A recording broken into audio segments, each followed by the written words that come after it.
ನಮಸ್ಕಾರ. ಸುದ್ದಿ ಸಂವಾದಕ್ಕೆ ಸ್ವಾಗತ. ನಾನು ವೆಂಕಟರಮಣಗೌಡ. ನಮ್ಮ ಜೊತೆ ಸಂವಾದದಲ್ಲಿ ನಮ್ಮ ಪ್ರಧಾನ ಸಂಪಾದಕರಾದ ಶಶಿಧರ ಭಟ್ ಅವರಿದ್ದಾರೆ. ಶಶಿಧರ ಭಟ್ ಅವರೇ, ಕಾರ್ಯಕ್ರಮಕ್ಕೆ ಸ್ವಾಗತ. ತಮಗೂ ಸ್ವಾಗತ ಗೌಡ್ರೆ. ಚೀನಾದೊಂದಿಗಿನ ಭಾರತದ ಸಂಬಂಧ ಬಹಳ ಹಿಂದಿನದು. ಪ್ರಾಚೀನ ಕಾಲದಿಂದ ಶುರುವಾಗಿ ಆಮೇಲೆ ಆಧುನಿಕ ಭಾರತದಲ್ಲಿ ಬ್ರಿಟಿಷರ ಕಾಲದಿಂದಲೂ ಒಂದು ವ್ಯಾವಹಾರಿಕ ಸಂಬಂಧವಾಗಲಿ ಸಾಂಸ್ಕೃತಿಕ ಸಂಬಂಧವಾಗಲಿ ಉಳ್ಕೊಂಡು ಬಂದಿರುವಂಥದ್ದು. ಇತ್ತೀಚಿನ ಬೆಳವಣಿಗೆಗಳನ್ನು ಗಮನಿಸಿದರೆ ಈಗ ಭಾರತ ತನ್ನ ನಿಲುವನ್ನು ಸ್ಪಷ್ಟಪಡಿಸಿದೆ. ಗಡಿ ಪ್ರದೇಶಗಳಲ್ಲಿನ ತನ್ನ ಅಭಿವೃದ್ಧಿ ಕಾರ್ಯಗಳನ್ನು ನಿಲ್ಲಿಸೋದಿಲ್ಲ ಅಂತ. ಅಲ್ಲಿ ಗಡಿಯಲ್ಲಿ ಚೀನಾದ ಸೇನೆ ನಿಂತಿರುವಾಗಲೂ ಕೂಡ ಭಾರತದ ಈ ಸ್ಪಷ್ಟ ನಿಲುವು ಒಂದು ರೀತಿಯ ದಿಟ್ಟ ನಿಲುವು. ಆದರೆ ಇದರ ನಂತರದ ಬೆಳವಣಿಗೆಗಳು ಏನಾಗಬಹುದು? ಒಂದು ಗೌಡ್ರೆ, ಭಾರತ ಸರ್ಕಾರ ಭಾಳ ದೃಢವಾದ ಒಂದು ತೀರ್ಮಾನವನ್ನು ತೆಗೆದುಕೊಂಡಿದೆ ಅಂತ ಅನುಮಾನನೇ ಬೇಕಾಗಿಲ್ಲ. ಯಾಕೆಂದರೆ ಯಾವತ್ತು ಭಾರತ ಮತ್ತು ಚೀನಾ ನಡುವಿನ ಗಡಿ ಸಮಸ್ಯೆ ಉಲ್ಬಣಗೊಂಡಿತ್ತೋ ಗಡಿ ಪ್ರದೇಶದ ಅಭಿವೃದ್ಧಿ ಆಗ್ತಾನೇ ಇರಲಿಲ್ಲ. ಯಾಕಂದರೆ ಅದು ವಿವಾದಾತ್ಮಕವಾದ ಸ್ಥಳ ಆಗಿತ್ತು ಅಂತ. ಭಾರತದ ಇವತ್ತಿನ ಒಂದು ನಿಲುಮೆ ಏನಿದೆ, ಒಂದು ಭಾರತ ಭಾಳ ಸ್ಪಷ್ಟವಾಗಿ ಹೇಳಿದೆ, ಗಡಿ ನಿಯಂತ್ರಣಾ ರೇಖೆ ಏನಿದೆ ಆ್ಯಕ್ಚುಲಿ ಎಲ್ಲಿದೆ ಅದೇ ಗಡಿ, ನಾವು ಈ ಕಡೆ ನಮ್ಮದು ಬೇಕಾದ ಮಾಡ್ಕೋತೀವಿ. ಆದ್ದರಿಂದ ಅಭಿವೃದ್ಧಿ ಕಾರ್ಯಕ್ರಮಗಳು ಏನಿವೆ ಅದನ್ನು ನಿಲ್ಲಿಸುವ ಪ್ರಶ್ನೆ ಇಲ್ಲ ಅಂತ. ಅಲ್ಲಿ ರಸ್ತೆ ಮತ್ತು ಮೂಲಸೌಕರ್ಯ ಏನಕ್ಕೆ ಒದಗಿಸುವ ಕೆಲಸ ಭಾಳ ಇದಾಗಿ ನಡೀತಾ. ಇದು ಭಾಳ ಸ್ಪಷ್ಟವಾದ ಒಂದು ನಿಲುಮೆ ಅನಿಸುತ್ತೆ ನನಗೆ. ಸರ್ಕಾರ ಇಂತಹ ಒಂದು ದೃಢವಾದ ನಿರ್ಧಾರವನ್ನು ಬಹಳ ಕಾಲದ ನಂತರ ತೆಗೆದುಕೊಂಡಿದೆ ಅನ್ನೋದ್ರಲ್ಲಿ ನನಗೆ ಅನುಮಾನ ಇಲ್ಲ. ಆದರೆ ಪ್ರಶ್ನೆ ಇರುವುದು ಮುಂದೇನು ಅನ್ನುವುದಾಗಿದೆ. ನೆಕ್ಸ್ಟ್ ಏನು, ಇದಕ್ಕೆ ಚೀನಾ ಯಾವ ರೀತಿ ರಿಯಾಕ್ಟ್ ಮಾಡುತ್ತೆ? ಈಗಾಗಲೇ ಚೀನಾದ ಸುಮಾರು 5,000 ಸೈನಿಕರು ಗಡಿಯಲ್ಲಿ ಇದ್ದಾರೆ. ಲಡಾಖ್ನ ಅದು ಪೂರ್ವ ಲಡಾಖ್ ಗಡಿಯ ಪ್ರದೇಶ ಅದು ಈಗ ಪ್ರಕ್ಷುಬ್ಧ ಆಗಿದೆ ಆ ಪ್ರದೇಶದಲ್ಲಿ. ಯಾಕಂದರೆ 5,000 ಸೈನಿಕರಿದ್ದಾರೆ. ಸೊ ತಳ್ಳಾಟ ಕೂಡ ನಡೀತಾ ಇದೆ. ಆದರೆ ಒಂದು ನಮಗೆ ಸಮಾಧಾನಕಾರ ಆದ್ದು ಅಂದರೆ ಭಾರತ ಮತ್ತು ಚೀನಾದ ನಡುವಿನ ಈ ವಿವಾದ ಏನಿದೆ ಅದು ಯುದ್ಧವಾಗೂ ರೂಪಾಂತರಗೊಂಡಿದ್ದು ನಮ್ಗೆ ಗೊತ್ತೆ. 1962 ಯುದ್ಧ ಗೊತ್ತಿದೆ. 67ರಲ್ಲಿ ಪ್ರಕ್ಷುಬ್ಧ ಸ್ಥಿತಿ ಉಂಟಾಗಿತ್ತು. ಅದಾದ ನಂತರ 1987ರಲ್ಲಿ ಆಗಿತ್ತು. ಸೊ ಈ 3 ಸಂದರ್ಭಗಳನ್ನು ಬಿಟ್ಟರೆ ಭಾರತ ಮತ್ತು ಚೀನಾದ ನಡುವಿನ ಯಾವುದೇ ಗಲಾಟೆಯ ಸಂದರ್ಭದಲ್ಲಿ ಒಂದೇ ಒಂದು ಗುಂಡು ಹಾರಿಲ್ಲ. ತಳ್ಳಾಟಗಳು ನಡೀತೇವೆ, ಪ್ರಕ್ಷುಬ್ಧ ಇರುತ್ತೆ, ಮಾತುಕತೆ ನಡೆಯುತ್ತೆ. ಆದರೆ ಗುಂಡು ಹೊಡೆಯುವ ಸ್ಥಿತಿ ಏನಿದೆ ಅದು ಆಗೇ ಇಲ್ಲ ಅನ್ನೋದು ಸ್ವಾಗತಾರ್ಹವಾದ್ದು. ಈಗಲೂ ಕೂಡ ಗುಂಡು ಹಾರಿಲ್ಲ. ಅಲ್ಲಿ ತಳ್ಳಾಟಗಳು ಭಾಳ ಪ್ರಕ್ಷುಬ್ಧವಾದ ಸ್ಥಿತಿ ಇದೆ ಅಂತ. ಭಾರತ ಈಗ ಒಂದು ಭಾಳ ಸ್ಪಷ್ಟವಾದ ಒಂದು ತೀರ್ಮಾನವನ್ನು ತೆಗೆದುಕೊಂಡಿದೆಯಲ್ಲ, ಇದರ ಪರಿಣಾಮ ಏನಾಗುತ್ತೆ ಅನ್ನುವುದು ಭಾಳ ಮುಖ್ಯವಾದ್ದು. ಯಾಕಂದರೆ ಈಗ ಈ ಒಂದು LIC ಏನಿದೆ, ಲೈನ್ ಆಫ್ ಕಂಟ್ರೋಲ್ ಏನಿದೆ, ನಿಯಂತ್ರಣ ರೇಖೆ ಇದೆ, ಅದರ ಹತ್ತಿರ ಭಾರತ ಮೂಲಸೌಕರ್ಯವನ್ನು ಜಾಸ್ತಿ ಮಾಡ್ತಾ ಇರೋದ್ರ ಜೊತೆಗೆ ಈಗಾಗಲೇ ಆ ಕೆಲಸವನ್ನು ತೀವ್ರಗೊಳಿಸುವುದಕ್ಕೆ ಸುಮಾರು 12,000 ಜನರನ್ನು ಕೆಲಸ ಮಾಡುವವ್ರನ್ನ ಇತ್ತೀಚೆಗೆ ರವಾನಿಸಿದೆ. ಇದು ಚೀನಾವನ್ನು ಕೆಂಗಣ್ಣಿಗೆ ಗುರಿ ಮಾಡುತ್ತಾ?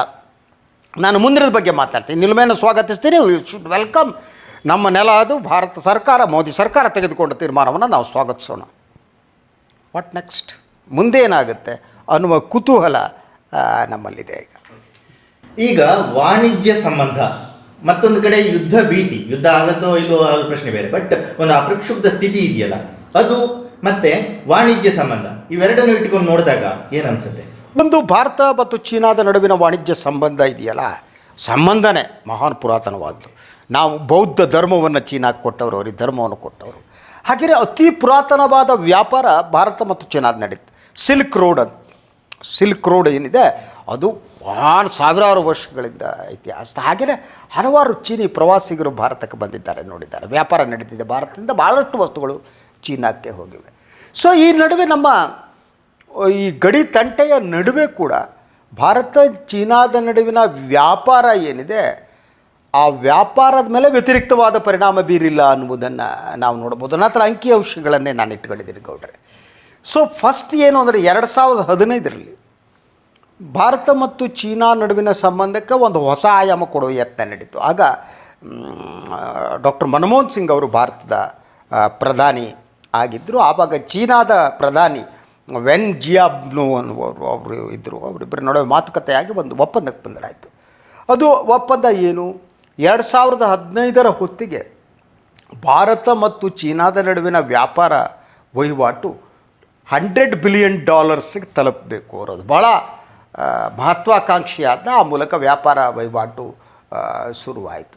ಆದರೆ ಬಯಲಾಟ್ರಲ್ ಟ್ರೇಡ್ ಏನಿದೆ ಇದು ಹೇಗಿದೆ ಇವಾಗ ಅನ್ನೋದು ನೋಡ್ಬೋದು ನೀವು. ಫಾರ್ ಎಕ್ಸಾಂಪಲ್, ಭಾರತ ಮತ್ತು ಚೀನಾದ ನಡುವೆ 2017-18ರಲ್ಲಿ ಅದು $89.6 ಬಿಲಿಯನ್. ನಾವು $100 ಬಿಲಿಯನ್ ಒಂದು ಏನು ಗುರಿ ಇತ್ತು, ಅದು $89.6 ಬಿಲಿಯನ್ ತಲುಪ್ತು.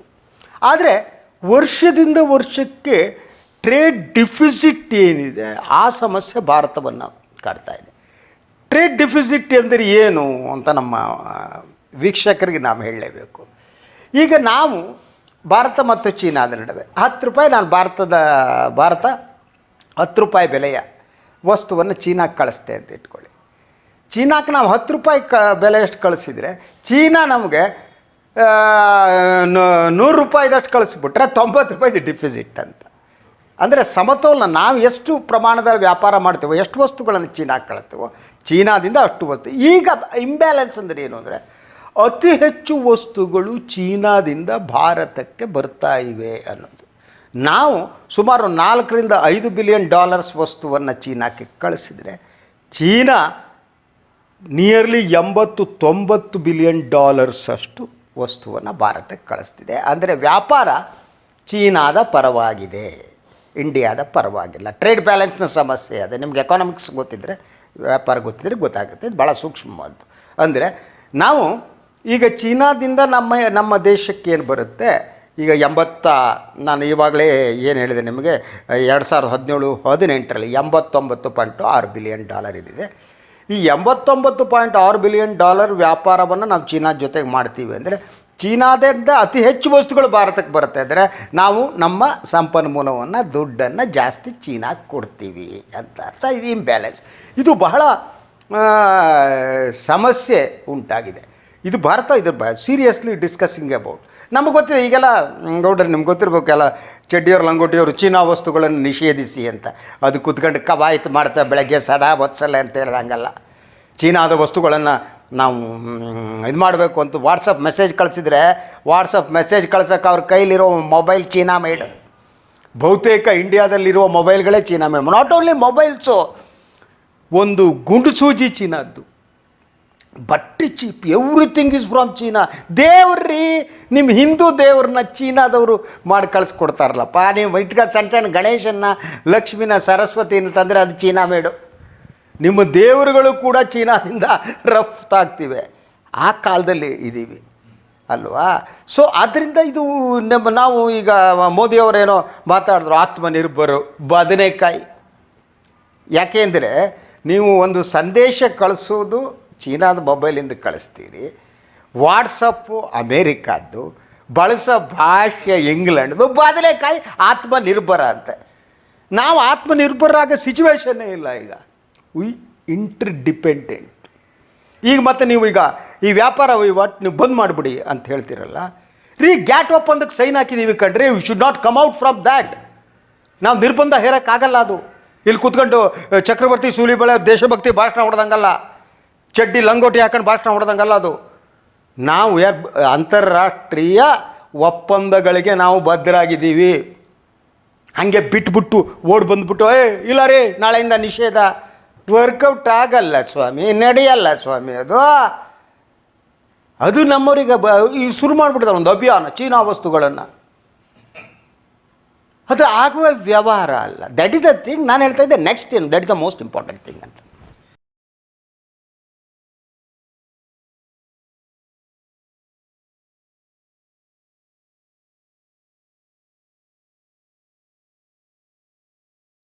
ಒಂದು ಇಡೀ ಈಗ ವಿಶ್ವವೇ ಒಂದು ಗ್ರಾಮವಾಗಿದೆ, ಒಂದು ಮಾರುಕಟ್ಟೆಯಾಗಿದೆ. ಅಂದರೆ ನೀವು ದೇಶಗಳ ನಡುವಿನ ಒಂದು ಗಡಿ ಇದೆಯಲ್ಲ, ಅದು ವ್ಯಾಪಾರದ ಗಡಿ ಆಗಿಲ್ಲ. ನೀವು 1991 ಏನು ಆರ್ಥಿಕ ಸುಧಾರಣೆಗಳು ಬರೋಕ್ಕೆ ಶುರುವಾದವು, ಮಾರುಕಟ್ಟೆಗಳು ಮುಕ್ತವಾಗೋಕ್ಕೆ ಶುರುವಾದವು, ಆವಾಗ ವಿಶ್ವದ ಎಲ್ಲ ಮಾರುಕಟ್ಟೆಗಳು ಯಾವ ವಸ್ತುವನ್ನು ಎಲ್ಲಿ ತೆಗೆದುಕೊಂಡು ಹೋಗ್ಬೇಕಾದ್ರೂ ಮಾರಾಟ ಮಾಡ್ಬೋದು. ಅದಕ್ಕೆ ನೀವು ನಿರ್ಬಂಧ ಇರೋದಕ್ಕೆ ಸಾಧ್ಯ ಇಲ್ಲ. ಆದರೆ ನಮ್ಮ ವಸ್ತುಗಳನ್ನು ನಾವೇ ತಯಾರಿಸ್ಕೋಬೋದು ಅನ್ನೋದಕ್ಕೆ ನನ್ನ ವಿರೋಧ ಇಲ್ಲ. ಆದರೆ ನಮಗೆ ಒಂದು ಗುಂಡು ಪುನ್ ಉತ್ಪಾದನೆ ಮಾಡೋಕ್ಕಾಗಲ್ಲ, ಒಂದು ಮೊಬೈಲ್ ಉತ್ಪಾದನೆ ಮಾಡೋಕ್ಕಾಗಲ್ಲ ಅಲ್ವಾ? How can you do it? ಆತ್ಮನಿರ್ಭರತೆ ಅನ್ನೋದೊಂದು ಭಾಷಣ ಹೊಡೆಯೋದಲ್ಲ, ಜನರನ್ನ ಡೈವರ್ಟ್ ಮಾಡೋದು ಕೂತ್ಕೊಂಡು ವೆದರ್ ಇಟ್ ಈಸ್ ಪಾಸಿಬಲ್. ಭಾರತದಲ್ಲಿ ಇದನ್ನು ಮಹಾತ್ಮ ಗಾಂಧಿ ಹೇಳಿದರು, ಗೋಡ್ಸೆ ಹೇಳಿರಲಿಲ್ಲ. ಮಹಾತ್ಮ ಗಾಂಧಿ ಆತ್ಮನಿರ್ಭರತೆ ಬಗ್ಗೆ ಮಾತನಾಡಿದರು, ಸ್ವಾವಲಂಬನೆ ಬಗ್ಗೆ ಮಾತನಾಡಿದರು, ಖಾದಿ ಬಗ್ಗೆ ಮಾತನಾಡಿದರು ಅಲ್ವಾ? ವಿದೇಶಿ ವಸ್ತುಗಳನ್ನು ಬಹಿಷ್ಕರಿಸೋ ಬಗ್ಗೆ ಮಾತನಾಡಿದರು. ಸೊ ಗಾಂಧಿ ಮಾಡಿದ ಆ ಬಹುತೇಕ ಹೋರಾಟದಿಂದಾಗೆ ಇಂಗ್ಲೆಂಡ್ ತಲ್ಲಣಗೊಳ್ಳಲು ಪ್ರಾರಂಭ ಆಯಿತು. ಅಹಿಂಸೆಯಿಂದ ಅವರು ಇಂಗ್ಲೆಂಡ್ನಲ್ಲಿ ಉತ್ಪಾದನೆ ಆಗುತ್ತಿದ್ದ ಬಹುತೇಕ ಬಟ್ಟೆ ವಸ್ತುಗಳಿಂದ ಬರ್ತಾಯಿದ್ದು, ಲ್ಯಾಂಕ್ಸ್ಟೈರ್ ಇದರಿಂದ ಬರ್ತಾಯಿತ್ತು. ಅಲ್ಲಿ ಗಿರಣಿಗಳು ಮುಚ್ಚುವಾಗಾಯಿತು. ಗಾಂಧಿ ಎದುರಿಸಿದ್ರು. ಗಾಂಧಿ ಅಹಿಂಸೆಯ ಮೂಲಕ ಮತ್ತು ಆತ್ಮನಿರ್ಭರತೆ ಮೂಲಕ ಈ ಭಾರತಕ್ಕೆ ಒಂದು ಶಕ್ತಿಯನ್ನು ತುಂಬಿದವರು ಮಹಾತ್ಮ ಗಾಂಧಿ. ಈ ಡಿಡೇಟ್ ಹೆದರಿಸಿದ್ರು ಅವರು.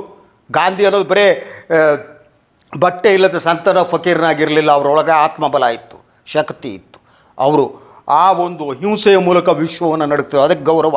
ಗೋಡ್ಸೆ ಯಾಕೆ ಬಂದೂಕು ಇಟ್ಕೊಂಡ್ರೆ ಗೌರವ ಅಲ್ಲ. ಅಯೋಗ್ಯನ ಮಕ್ಕಳು ರೀ, ಬುದ್ಧಿ ಇಲ್ದಿರೋ ಜನ ಅವರು ಮಾತಾಡ್ಕೊಂಡು ಹೋಗ್ತಾರೆ. ಸಾವರ್ಕರ್ ರೀ, ಇಲ್ಲ ನೀವು ಜೈಲಲ್ಲಿ ಕೂತ್ಕೊಂಡು ಏನೋ ಜೈ ಅಂದ್ಬಿಟ್ರಲ್ಲ. ಇವನು ಗಾಂಧಿ ಏನು ಮಾಡ್ದ ಅಂತ ಗಾಂಧಿ ಇಡೀ ದೇಶವನ್ನು ಒಂದು ಆಂದೋಲನವಾಗಿ ಪರಿವರ್ತಿಸೋರು Gandhi. Not Godse, not Savarkar, not all these bullshit chaddis and langotis. He did it. ಒಂದು ಇಡೀ ದೇಶ ಗಾಂಧಿಯ ಒಂದು ಕರೆಗೆ ಎದ್ದು ನಿಲ್ತಿತ್ತು. ಬ್ರಿಟಿಷರು ಹೆದರಿದ್ದು ಗಾಂಧಿಯ ಈ ಒಂದು ಶಕ್ತಿಗಾಗಿ. ಗಾಂಧಿ ಭ್ರಾತೃತ್ವದ ಬಗ್ಗೆ ಮಾತನಾಡ್ತಿದ್ರು, ಗಾಂಧಿ ಪ್ರೀತಿ ಬಗ್ಗೆ ಮಾತನಾಡ್ತಿದ್ರು, ಗಾಂಧಿ ಸ್ವಾವಲಂಬನೆ ಬಗ್ಗೆ ಮಾತನಾಡ್ತಿದ್ರು, ಗಾಂಧಿ ಗ್ರಾಮ ಸ್ವರಾಜ್ಯದ ಬಗ್ಗೆ ಮಾತಾಡ್ತಿದ್ರು. ಪ್ರತಿಯೊಂದು ಗ್ರಾಮ ಅನ್ನೋದು ಒಂದು ಯೂನಿಟ್ ಆಗಬೇಕು. ಅಲ್ಲಲ್ಲಿ ಯಾವ ವಸ್ತುಗಳು ಬೇಕೋ, ಭಾಳ ಅದ್ಭುತವಾದ್ದು ಅದು. ಇವತ್ತು ನಾವು ಬಿಡಬೇಕು. ನಾವು ಮೊಬೈಲ್ ಬಿಡೋಕ್ಕಾಗತ್ತಾ ನಮಗೆ? ನಾವು ಆತ್ಮನಿರ್ಭರತೆ ಮಾತಾಡೋಣ. ನಾವು ಸಂತರ ಟೈಪ್ ಇದ್ಬಿಟ್ರೆ ಪ್ರಾಬ್ಲಮ್ ಇಲ್ಲ. ಬಟ್ ನಮಗಿದೆಯಲ್ಲ ಮೋಹ, ಇದನ್ನು ಹೆಂಗೆ ಬದಲು ಮಾಡ್ತೀರಿ? ಗಾಂಧಿಗೆ ಆ ಶಕ್ತಿ ಇತ್ತು, ನಿಮಗೆ ಶಕ್ತಿ ಇದೆಯಾ? ನಾಳೆಯಿಂದ ಪಿಜ್ಜಾ ತಿನ್ನೋದು ನಿಲ್ಲಿಸಿ ಅಂತೇಳಿ, ನಾಳೆಯಿಂದ ವಿದೇಶದಿಂದ ಬರುವ ವಸ್ತುಗಳನ್ನು ನಿರಾಕರಣೆ ಮಾಡ್ತೀನಿ. ಓಕೆ, ನೀವು ಇಂಡಿಯಾದಲ್ಲಿ ಖರೀದಿನೇ ಮಾಡಲ್ಲ ಅಂದರೆ ಬರಲ್ಲ ಅಲ್ವಾ? ಮಾಡಿಸಿ ನೋಡೋಣ, ಒಂದು ಕರೆ ಕೊಡಿ ನೋಡೋಣ. ಗಾಂಧಿ ಮಾಡ್ತಿದ್ರು. ಗಾಂಧಿಗೂ ಫೇಕ್ ಗಾಂಧಿಗೂ ಈಗಿನ ಫೇಕ್ ದೇಶಭಕ್ತಿಗೂ ಇರುವ ವ್ಯತ್ಯಾಸ ಅದು. ಗಾಂಧಿ ಅಂದರೆ ಇಡೀ ದೇಶ ನಿಂತಿರ್ತಿತ್ತು. ಹೇಳಿ ನೋಡೋಣ, ಧೈರ್ಯ ಇದೆ, ಮಾಡೋಕ್ಕೆ ಶಕ್ತಿ ಇದೆ ಇವರಿಗೆ ನೋಡೋಣ. ತೆಲ್ದಮ್ ಕರೆ ಕೊಡಲಿ. ಇಡೀ ಭಾರತೀಯ ಉತ್ಪಾದನೆ ಎಲ್ಲಿ ಕೊಡ್ತೀರಪ್ಪ ನೀವು? ಒಂದು ಬಟ್ಟೆ ಕೊಡೋಕ್ಕಾಗತ್ತೇನ್ರಿ? ಒಂದು ಕಾಚಾ ಕೊಡೋಕ್ಕಾಗತ್ತೇನ್ರಿ? ಹೋಗಲಿ, ಒಂದು ಚಡ್ಡಿ ಕೊಡೋಕ್ಕಾಗತ್ತೇನ್ರಿ? ನೀವು ಬೇಕಾದ ಕೆಲವು ಔಷಧಿಗಳು ಬೇಕಾದ ಮೂಲ ವಸ್ತುಗಳು ಚೀನಾದಿಂದ ಬರ್ತಾವಲ್ಲಪ್ಪ. ಔಷಧ, ನಮ್ಮ pharmaceutical India is doing well. ಅದಕ್ಕೆ ಬೇಕಾದ ವಸ್ತುಗಳು ಚೀನಾದಿಂದ ಬರ್ತವೆ. ಏನು ಮಾಡ್ತೀರಿ? ಅದನ್ನ ಬ್ಯಾನ್ ಮಾಡ್ತೀರಾ ನೀವು? ಹೇಗೆ ಮಾಡೋಕ್ಕೆ ಸಾಧ್ಯ? ಸ್ವಲ್ಪ ಕಾಮನ್ ಸೆನ್ಸು, ಬುದ್ಧಿ, ತಲೆ, ಕಿಡ್ನಿ, ಸಾಮಾನು ಎಲ್ಲೆಲ್ಲೋ ಇಟ್ಕೊಬಿಟ್ಟು, ತಲೆ ಇರಬೇಕಾದ್ರೆ ಕಿಡ್ನಿ ಇದೆ, ಕಿವಿ ಇರೋಲ್ಲ ಸಾಮಾನು ಇದೆ, ಕೆಳಗಡೆ ಇನ್ನೇನೋ ಇದೆ ಇಟ್ಕೊಂಡು ಮಾತಾಡಿದ್ರೆ ಆಗುತ್ತೇನ್ರಿ? It won't happen. ನಿಮ್ಗೆ ವಾಸ್ತವ ಗೊತ್ತಿರಬೇಕು. ಭಾರತ ಮತ್ತು ಚೀನಾ ಸಂಬಂಧ ಯಾವಾಗಿಂದ ಬಂತು ಅಂತ. ಮೊದಲು ಚೀನಾ ರೆವಲ್ಯೂಷನ್ ನಂತರ ಆವಾಗ ತೈವಾನನ್ನು ಬಿಟ್ಟು ಈ ಚೀನಾವನ್ನು ರಿಕಗ್ನೈಸ್ ಮಾಡಿದ್ದು ಫಸ್ಟ್ ಇಂಡಿಯಾ. ಬಟ್ ಇಂಡಿಯಾಗೆ ಸಿಕ್ಕಿದ್ದೇನು? ನೆಹರೂನು ಬೈಕೊಂಡು ಹೋಗ್ತಾರಲ್ಲ ಅವಾಗ. ಆಗಿನ ದೇಶ ಹೇಗಿತ್ತು? ದೇಶಕ್ಕೆ ಸ್ವಾತಂತ್ರ್ಯ ಆಗ್ತಾನೆ ಬಂದು 10 ವರ್ಷಗಳಾಗಿವೆ. ದೇಶದಲ್ಲಿ ಬಡತನ, ನಿರುದ್ಯೋಗ ಇದೆ, ದೇಶ ಡಿವೈಡ್ ಆಗಿದೆ, ನಮ್ಮಲ್ಲಿ ಆರ್ಥಿಕತೆ ಇಲ್ಲ. ಅಂಥ ಸ್ಥಿತಿಯಲ್ಲಿ ಸ್ನೇಹದ ಹಸ್ತವನ್ನು ಚಾಚಿ ಹೋಗಿ ನೆಹರು ಓಡಿಸ್ಕೊಂಡ್ರು. ನೀವೀಗೆಲ್ಲವನ್ನು ರೆಡಿ ಮಾಡಿಬಿಟ್ಟು ಊಟವನ್ನು ರೆಡಿ ಮಾಡಿ ಪ್ಲೇಟ್ ಹಾಕಿ ನಿಮ್ಮ ಹತ್ರ ಕೊಟ್ಕೊಂಡು ಹೋಗುವಾಗ ಊಟ ಮಾಡ್ಬೇಕಾದ್ರೆ ಭಾಷಣ ಹೊಡೆಯೋದು ರೆಡಿ. ಅಡುಗೆ ರೆಡಿ ಮಾಡ್ಬೇಕಲ್ಲ, ಅಕ್ಕಿ ತರಬೇಕಲ್ಲ, ಎಣ್ಣೆ ತರಬೇಕಲ್ಲ, ಬೇಳೆ ತರಬೇಕಲ್ಲ. ಆ ಕೆಲಸವನ್ನು ನೆಹರು ಮಾಡಬೇಕಾಗಿತ್ತು. ದೇಶವನ್ನು ಕಟ್ಟುವ ಕೆಲಸ. ಈಗ 2020 ಕೂತ್ಕೊಂಡು 50ರ ದಶಕದಲ್ಲಿ ನೆಹರು ಹಂಗೆ ಮಾಡಬೇಕಿತ್ತು. ಈ ಚಡ್ಡಿ ಕಾಚಾ ಲಂಗೋಟಿಯವ್ರು ಕೂತ್ಕೊಂಡು ಭಾಷಣ ಹೊಡಿತಾರೆ. ನೆಹರು ಏನು ಮಾಡಿದ್ರಿ ಅಂತ ಏನು ಗೊತ್ತು? ಕೂದಲು ಗೊತ್ತಾ ಇವರಿಗೆ ನೆಹರುದು ಏನು ಮಾಡಿದ್ರು ಅಂತ? ಗಾಂಧಿಗೆ ಗೊತ್ತಾ? ಇಡೀ ದೇಶವನ್ನು ಒಂದು ಧ್ವನಿಯಾಗಿ ರೂಪಿಸಿದ ಮಹಾನ್ ಕ್ರಾಂತಿಕಾರಿ ಗಾಂಧಿ, ಬಂದೂಕು ಹಿಡಿದ ಕ್ರಾಂತಿಕಾರಿ. ನೆಹರು ನವ ಭಾರತವನ್ನು ಕಟ್ಟಿದವರು. ಅವರು ಹಲವಾರು ಇನ್ಸ್ಟಿಟ್ಯೂಷನ್ಗಳು, ಇವತ್ತು ಇಂಡಿಯಾದಲ್ಲಿರುವ ಬಹುತೇಕ ಇನ್ಸ್ಟಿಟ್ಯೂಷನ್ಗಳು ಕಟ್ಟಿದ್ದು ನೆಹರು. ಕೂತ್ಕೊಂಡು ಭಾಷಣ ಹೊಡೆಯೋದು, ಚಡ್ಡಿ ಕಾಚಾ ಲಂಗೋಟಿ ಹಾಕೋದು, ಬೆಳಗ್ಗೆ ಹೋಗಿ ಕಳೆದು ಸದಾ ವತ್ಸಲೆ ಅನ್ನೋದು, ಯಾರೋ ವಿಷ ತುಂಬೋದು, ಬರೋದು, ನೆಹರೂನ್ ಬೈಯೋದು, ಗಾಂಧಿ ಬೈಯೋದು, ಗೋಡ್ಸೆ ಅನ್ನೋದು, ಸಾವರ್ಕರ್ ಅನ್ನೋದು, ಸಾವರ್ಕರ್ ಪ್ರತಿಮೆ ನಿಲ್ಲಿಸಿ ಅನ್ನೋದು. What type of nonsense it is? ಅಯೋಗ್ಯರ ದೇಶ ಇದು, ಕಂಟ್ರಿ ಇದು ಅಯೋಗ್ಯರ ದೇಶ. ಇವರಿಗೆ ಅಯೋಗ್ಯರೇ ಬೇಕು. ಯಾವ ಹುಚ್ಚರ ಆಸ್ಪತ್ರೆಯಲ್ಲಿ ಯಾವನಾರು ಆಯ್ಕೆ ಮಾಡಿದರೆ ಅಧ್ಯಕ್ಷನಾಗಿ, ಅವ್ರು ಹುಚ್ಚರನ್ನೇ ಆಯ್ಕೆ ಮಾಡ್ತಾರೆ, ಬೇರೆಯವ್ರು ಮಾಡೋಕ್ಕಾಗಲ್ಲ. ಯಾಕಂದರೆ ಹುಚ್ಚರ ಆಸ್ಪತ್ರೆ ಇದು. ಇಡೀ ದೇಶವನ್ನು ಹುಚ್ಚರ ಆಸ್ಪತ್ರೆ ಮಾಡಿಟ್ಟಿದ್ದೀರಲ್ರಿ. ಇಲ್ಲಿ ಬುದ್ಧಿ ಇರೋರಿಗೆ, ತಲೆ ಇರೋರಿಗೆ ಅವಕಾಶನೇ ಇಲ್ವಲ್ರಿ. ನೀವು ಸೆನ್ಸ್ ಇದು ಮಾತನಾಡಿದ್ರೆ ನಿಮ್ಗೆ ಬೆಲೆನೇ ಇಲ್ವಲ್ರಿ. ನಿಮಗೆ ದೇಶದ್ರೋಹಿ ಅಂತಾರಲ್ರಿ, ನಿಮ್ಮನ್ನು ಒಳಗಾಗ್ತಾರಲ್ರಿ, ಮಾತಾಡಿದ್ರೆ ಬಾಯಿ ಕಟ್ ಮಾಡ್ತಾರಲ್ರಿ. ಮಾತಾಡೋಂಗಿಲ್ಲ ಕಣ್ರಿ, ಎಲ್ಲ ಕಡೆ ಆಗಲ್ರಿ. ಈ ಕರ್ನಾಟಕದಲ್ಲಿ ಹೋಗ್ಬಿಟ್ಲಿ ವಿಧಾನಸಭೆ ಒಳಗಡೆ ಕ್ಯಾಮ್ರಾ ತಗೊಂಡೋಗಕ್ಕೆಲ್ಲ ಬ್ಯಾನು, ಪತ್ರಿಕೋದ್ಯ ಮೇಲೆ ದಾಳಿ ಅಲ್ವಾ? ಈ ಚಾನಲ್ಗಳು ಭಾಷಣ ಹೊಡೆಯೋರೇನು ಮುಖಕ್ಕೆ ಗೌಸಾಕೊಂಡು ಕೂತಿದ್ದಾರಾ? ಈಗ PIC ಪಬ್ಲಿಕ್ ಅಕೌಂಟ್ಸ್ ಕಮಿಟಿ ಬೇರೆ ತನಿಖೆಗೆ ಕೊರೋನಾ ಹೆಸರು ಹೇಳಿ ಕೊಡ್ತಾರೆ ತಡೆಯನ್ನು. Every day these people are killing democracy. ವ್ಯಕ್ತಿ ಸ್ವಾತಂತ್ರ್ಯವನ್ನು ಕೊಲ್ತಿದ್ದಾರೆ. Nobody will speak about that. Utter nonsense ಇದು. ರಕ್ತ ಕುದಿಬೇಕು. ಈ ದೇಶ ಈ ಸ್ಥಿತಿಗೆ ಬಂತಲ್ಲಪ್ಪ ಅಂತ. ದೇಶ ನಾಶ ಆಗ್ತಿದೆ ಕಣ್ರಿ. ದೇಶದ ವ್ಯಾಲ್ಯೂಸ್ಗಳು ಹೋಗ್ತಿವೆ. ಚೀನಾ ಭಾರತದ ಮಾರುಕಟ್ಟೆಯ ಬಹುದೊಡ್ಡ ಭಾಗವನ್ನು ಆಕ್ರಮಿಸಿಕೊಂಡಿದ್ದೂ ಕೂಡ ನಿರಂತರವಾಗಿ ಗಡಿ ಖ್ಯಾತಿಯನ್ನು ತೆಗಿತಾನೆ ಬಂದಿದೆ. ಇಂಥ ಸಂದರ್ಭದಲ್ಲಿ ಈಗಲೂ ಮತ್ತೆ ಅದೇ ನಡೀತದೆ. ಇಂಥ ಸಂದರ್ಭದಲ್ಲಿ ನಮ್ಮೊಳಗೆ ಅಂದರೆ ನಮ್ಮ ಸರ್ಕಾರದಲ್ಲಿ ಒಂದು ತಜ್ಞ ಸಮಿತಿ ಸೂಕ್ಷ್ಮವಾಗಿ ಯೋಚನೆ ಮಾಡಬಲ್ಲಂಥವ್ರು ಇಲ್ಲದೇ ಇರೋದೇ ಇನ್ನಷ್ಟು ಬಿಕ್ಕಟ್ಟಿಗೆ ಕಾರಣವಾಗಿದೆ. I don't say that. ನಮ್ಮ ವಿದೇಶಾಂಗ ಇಲಾಖೆ ಏನಿದೆ, ಸರ್ವಿಸ್ ಏನಿದೆ, ಅವ್ರು ಅದ್ಭುತವಾದ ಆಫೀಸರ್ಸ್ ಇದ್ದಾರೆ, ರೂಪಿಸ್ಕೊಂಡು ಬಂದವರು. ಬಟ್ ಇದ್ರ ಮೇಲೆ ನಿಂತವ್ರು ಯಾವ ರೀತಿ ರಿಯಾಕ್ಟ್ ಮಾಡ್ತಾರೆ ಅಂದರೆ, ನಮ್ಮದು ಭಾಳ ಅದ್ಭುತವಾದ ಇದಿದೆ. ನಮ್ಮ ಫಾರಿನ್ ಅಫೇರ್ಸ್ ಇತಿಹಾಸ ನೇರನೇ ಅದನ್ನ ಹಾಕಿದ್ದು. ಫಾರಿನ್ ಅಫೇರ್ಸ್ ನಮ್ಮ ಡಿಪಾರ್ಟ್ಮೆಂಟ್ನಲ್ಲೂ ಕೂಡ ಹಾಗೇನೆ ಅದ್ಭುತವಾದ ಅಧಿಕಾರಿಗಳು ಇವರು ಇದ್ದಾರೆ. ಅದ್ರ ಸಮಸ್ಯೆ ಅಲ್ಲ. ಬಟ್ ನೀವು ಯಾರು ಮೇಲೆ ಕೂತಿರ್ತೀರಿ, ನೀವು ಏನು ಹೇಳ್ತೀರಿ ಅನ್ನೋದು ಅಲ್ವಾ? ಸೊ ಕುದುರೆ ಗಾಡಿ ಇದೇನಿದೆ ಲಗಾಮು ಅಧಿಕಾರಸ್ಥರಿರುತ್ತೆ. ಕುದುರೆ ಓಡುವ ಕುದುರೆ ಹ್ಯಾಂಗೆ ಬೇಕಾದ್ರೂ ಓಡುತ್ತದು. ಬಟ್ ನೀವು ಹ್ಯಾಂಗೆ ಓಡಿಸ್ತೀರಿ ಅನ್ನೋದು ನಿಮ್ಗೆ ಓಡಿಸೋದು ಬರಬೇಕು. ಬರಲೇ ಲಗಾಮ್ ಆವಾಗ ಎಳೆದ್ರು ಲಗಾಮ್ ಬಿಟ್ಬಿಟ್ರು ಗಾಡಿ ಹೊಡೆದು ಹೋಗ್ತೀರಿ ಅಲ್ವಾ? You should have that. So ಅದು ಇಲ್ಲದೆ ಇರೋದು ಅದು ಮೂಲಭೂತವಾದ ಸಮಸ್ಯೆ. ಬಟ್ ಅದರ ಭಾರತ ಮತ್ತು ಈಗ ನಾವು ನಮ್ಮ ಕೊರೆ ಅಂತ ನಮ್ಮ ಇದಕ್ಕೆ ಬರೋದಿದ್ರೆ ಜನವರಿಯ ನಂತರದ ಅಂಕಿಅಂಶ ನನಗಿದೆ ನೋಡಿ. From January to February China's exports to India were 67.1 billion yuan, ಅಂದರೆ 9.5 ಬಿಲಿಯನ್ US ಡಾಲರ್. ಆಯಿತಾ? Down by 12.6% on yearly basis. And imports from India dropped 11.6% to 18 billion yuan, ಅಂದರೆ 2.5 billion American dollars. The state run global ಟೈಮ್ಸೇ ಇದನ್ನು ಏನು ಮಾಡಿದೆ. ಆ global times ಅನ್ನೋದು ಚೀನಾದ ಪತ್ರಿಕೆ, ನಿಯಂತ್ರಣದ ಅದರ ವರದಿ, ಇತ್ತೀಚೆಗೆ ಬಂದು ವರದಿ ಅದು ಹೇಳುತ್ತೆ. ಅದೇನು ಹೇಳುತ್ತೆ, bilateral trade fell by 12.4% to 85.17 billion yuan in the financial year. The lockdown in both the countries due to COVID-19 is expected to badly affect the bilateral trade, which declined by $3 billion last year to US $92.68 billion from US $95.7 billion 2008. So ನಾವು 100 billion ಹತ್ತಿರ ಗಡಿ ಹತ್ತಿರ ಹೋಗಿದ್ವಿ. ಇದು ಬಂದ ಮೇಲೆ ಕುಸಿತ ಆಗಿದೆ. ಈಗ ನಮ್ಮ ಸಬ್ಜೆಕ್ಟಿಗೆ ಬಂದರೆ ಮೂಲಭೂತವಾಗಿ ನನಗೆ ಅನ್ನಿಸುವುದು, ಈ ಟ್ರೇಡ್ ವ್ಯಾಪಾರವನ್ನು ಬಲಿ ಕೊಟ್ಟು ಚೀನಾ ಯುದ್ಧ ಮಾಡುತ್ತಾ, ವ್ಯಾಪಾರವನ್ನು ಬಲಿ ಕೊಟ್ಟು ಚೀನಾ ಬಂದೂಕನ್ನು ಹಿಡಿಯುತ್ತಾ? ನೋ.